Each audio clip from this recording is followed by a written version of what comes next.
Napoleon was a French soldier who became Emperor of France. He was born in 1769 on the island of Corsica. When he was only 10 years old, his father sent him to military school in France. Napoleon wasn't a very good student in most of his classes, but he excelled in mathematics and military science. When he was 16 years old, he joined the French army. In that year, he began the military career that brought him fame, power, riches, and finally defeat. Napoleon became a general in the French army at the young age of 24. Several years later, he became emperor of the French Empire. Napoleon was many things.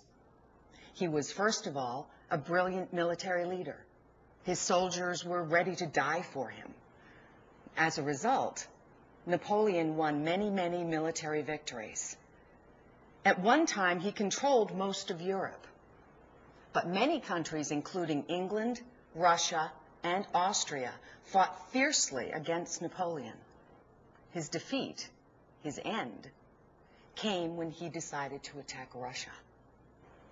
In this military campaign against Russia, he lost most of his army. The great French conqueror died alone, deserted by his family and friends in 1821. Napoleon was only 51 years old when he died. Today, many people who live in large metropolitan areas, such as Paris and New York, leave the city in the summer. They go to the mountains or to the seashore to escape the city noise and heat. Over 2,000 years ago, many rich Romans did the same thing. They left the city of Rome in the summer. Many of these wealthy Romans spent their summers in the city of Pompeii. Pompeii was a beautiful city. It was located on the ocean on the Bay of Naples. In the year 79 CE, a young Roman boy who later became a very famous Roman historian was visiting his uncle in Pompeii. The boy's name was Pliny the Younger. And one day, Pliny was looking up at the sky. He saw a frightening sight. It was a very large, dark cloud. This black cloud rose high into the sky. Rock and ash flew through the air. What Pliny saw was the eruption, the explosion of the volcano Vesuvius. The city of Pompeii was at the foot of Mount Vesuvius. When the volcano first erupted, many people were able to flee the city and to escape death. In fact, 18,000 people escaped the terrible disaster. Unfortunately, there was not enough time for everyone to escape. More than 2,000 people died. These unlucky people were buried alive under the volcanic ash. The eruption lasted for about 3 days. When the eruption was over, Pompeii was buried under 20 feet of volcanic rock and ash. The city of Pompeii was buried and forgotten for 1,700 years. In the year 1748, an Italian farmer was digging on his farm. As he was digging, he uncovered a part of a wall of the ancient city of Pompeii. Soon, archaeologists began to excavate, to dig in the area. As time went by, much of the ancient city of Pompeii was uncovered. Today, tourists from all over the world come to see the ruins of the famous city of Pompeii.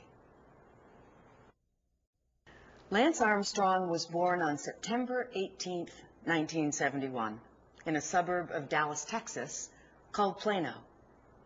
Now, Lance began running and swimming competitively when he was only 10 years old.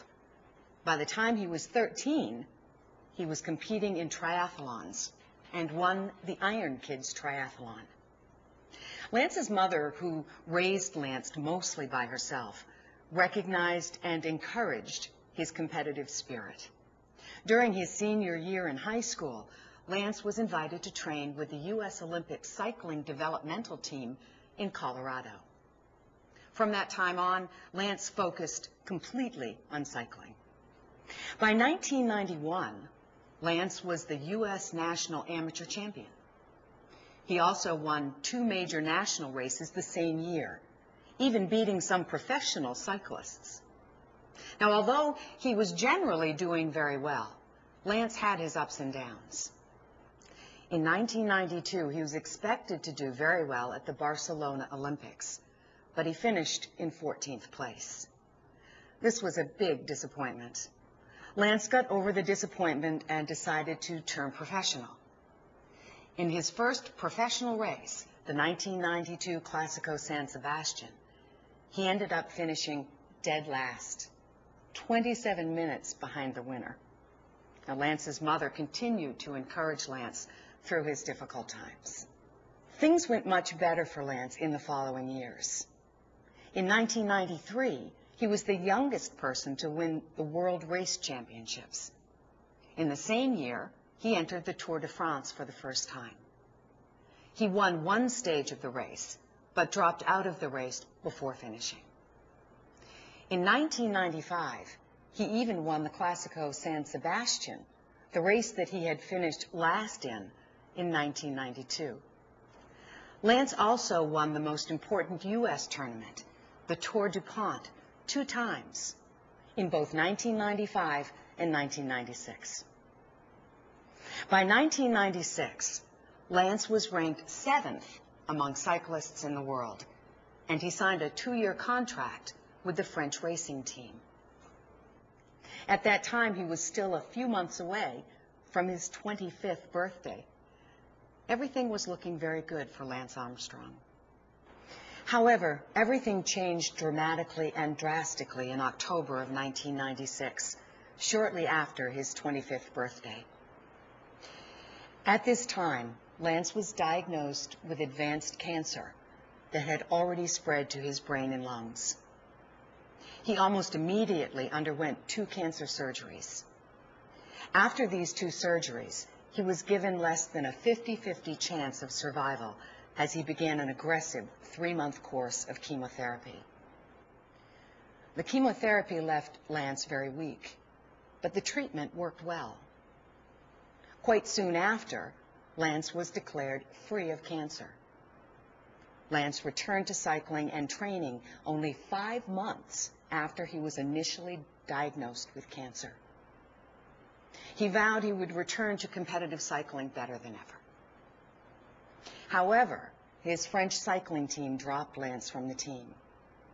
They didn't believe that Lance would ever be able to return to his former level of strength and endurance.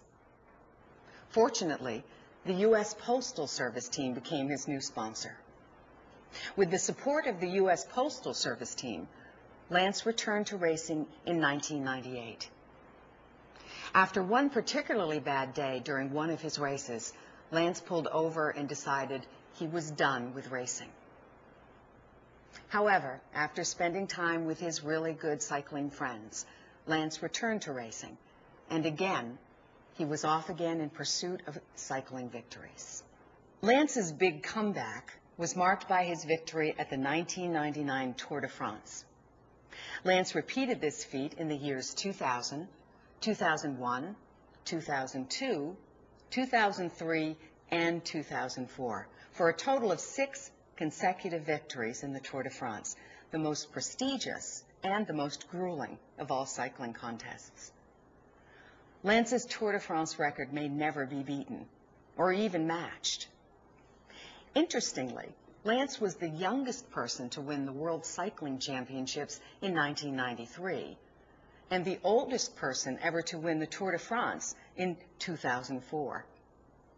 In addition to his amazing athletic performance, Lance Armstrong has established the Lance Armstrong Foundation, which is devoted to providing information about cancer and support to cancer victims.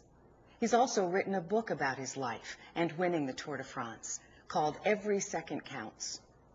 And for Lance, every second has counted. Lance Armstrong gives a lot of credit for his success to his mother, whose independent spirit and support for Lance inspired him to overcome all of life's obstacles, both on and off the racetrack. Lance, in turn, has provided inspiration to many for his courage, both athletic and personal. The Internet consists of millions of computers, all linked together into a gigantic network. Now, every computer that is connected to the Internet is part of this network and can communicate with any other connected computer. In order to communicate with each other, these computers are equipped with special communication software. To connect to the Internet, the user instructs the computer's communication software to contact the Internet Service Provider, or ISP. Now, an Internet Service Provider, or ISP, is a company that provides Internet service to individuals, organizations, or companies, usually for a monthly charge. Local ISPs connect to larger ISPs, which in turn connect to even larger ISPs. A hierarchy of networks is formed, and this hierarchy is something like a pyramid, with lots of small networks at the bottom and fewer but larger networks moving up the pyramid. But amazingly, there is no one single controlling network at the top. Instead, there are dozens of high-level networks which agree to connect with each other. It is through this process that everyone on the Internet is able to connect with everyone else on the Internet, no matter where he or she is in the world. How does information that leaves one computer travel through all these networks and arrive at its destination, another computer, in a fraction of a second? The process depends on routers. Now, routers are specialized computers whose job it is to direct the information through the networks. The data or information in an email message, a web page, or a file is first broken down into tiny packets. And each of these packets has the address of the sender and the receiver and information on how to put the packets back together. Each of these packets is then sent off through the Internet. And when a packet reaches a router, the router reads its destination address, and the router then decides the best route to send the packet on its way to its destination. All the packets might take the same route, or they might go different routes. Finally, when all the packets reach their destination, they're put back into the correct order. To help you understand this process, I'm going to ask you to think about these packets of information as electronic postcards. Now, imagine that you want to send a friend a book, but you can send it only as postcards. First, you would have to cut up each of the pages of the book to the size of the postcards. Next, you would need to write your address and the address of your friend on each of these postcards. You would also need to number the postcards so that your friend could put them in the correct order after he receives the postcards. After completing these steps, you would put all the postcards in the mail. You would have no way to know how each postcard traveled to reach your friend. Some might go by truck, some by train, some by plane, some by boat. Some might go by all four ways.